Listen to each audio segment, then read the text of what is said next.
Start. परिच्छेद. आर्थिक विकासात विविध क्षेत्रांचा समतोल साधणे गरजेचे असते. त्यासाठी शासनाने शेती, उद्योग, व्यापार या तीनही क्षेत्रात समन्वय साधला जाईल या पद्धतीने गुंतवणूक करावी लागते. भारतासारख्या अल्पविकसित देशात आर्थिक विकासाचा दर वाढविण्यासाठी क्षेत्रीय समतोल साधणे नितांत गरजेचे असते. मात्र प्रत्यक्षात गेल्या 65 वर्षाच्या आर्थिक नियोजनाचा आढावा घेतला तर असे स्पष्ट जाणवते की द्वितीय व सेवा क्षेत्राचा विकास ज्या वेगाने होतो आहे त्या प्रमाणात प्राथमिक क्षेत्राचा विकास घडवून आणण्यात नियोजनकारांना यश मिळालेले नाही. त्यामुळेच 21व्या शतकातील जागतिकीकरण, आर्थिक उदारीकरण व खाजगीकरणाचे आव्हान पेलण्यात आपण मागे पडलो आहोत.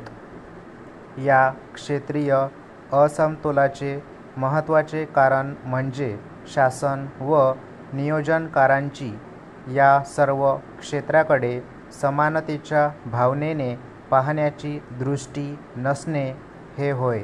गेल्या 20 वर्षात सेवा क्षेत्रातील गुंतवणूक झपाट्याने वाढत आहे. त्या मानाने शेती क्षेत्रातील गुंतवणूक कमी आहे.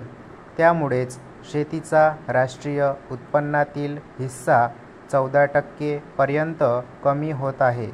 मात्र 80% खेड्यात राहणाऱ्या गरीब वर्गाच्या वित्तीय गरजा पूर्ण न झाल्याने आर्थिक विषमता, प्रादेशिक असमतोल, ग्रामीण बेरोजगारी, शेतकऱ्यांच्या आत्महत्या अशा प्रश्नांची आव्हाने अर्थव्यवस्थेवर उभी राहिली आहेत. परिच्छेद.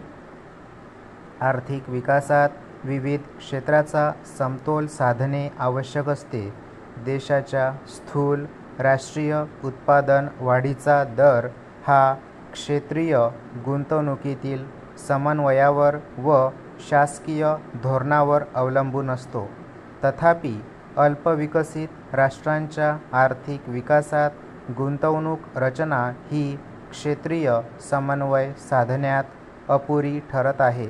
म्हणून क्षेत्रीय विकास व असमतोल हा आर्थिक विकासाचा वेग वाढविण्यात अडचण निर्माण करीत आहे. याच नियोजनकारांनी व शासनाने गांभीर्याने विचार करावयास हवा. परिच्छेद. आर्थिक विकास ही एक दीर्घकालीन प्रक्रिया आहे. जगातील विकसित, विकसनशील व अप्रगत राष्ट्रांना आपली उन्नती घडवून आणण्यासाठी उपलब्ध संसाधनांचा योग्य व पुरेपूर वापर करण्याची नितांत आवश्यकता असते. त्यासाठी देशात उपलब्ध असलेल्या जमीन, पाणी, भांडवल, श्रम पुरवठा, संयोजक, खनिजे याचा वापर तारतम्याने करावा लागतो.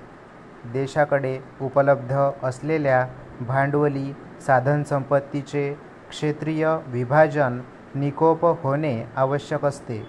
त्यासाठी गुंतवणुकीची व्यूहरचना निश्चित करणारे विविध निकष विचारात घेणे आवश्यक ठरते. अलीकडच्या काळात विकसित व विकसनशील राष्ट्रात आर्थिक विकास प्रक्रियेत दरी निर्माण होत आहे. ही दरी भरून काढण्यासाठी आर्थिक विकासाचे योग्य प्रतिमान स्वीकारणे अपरिहार्य ठरते. स्टॉप.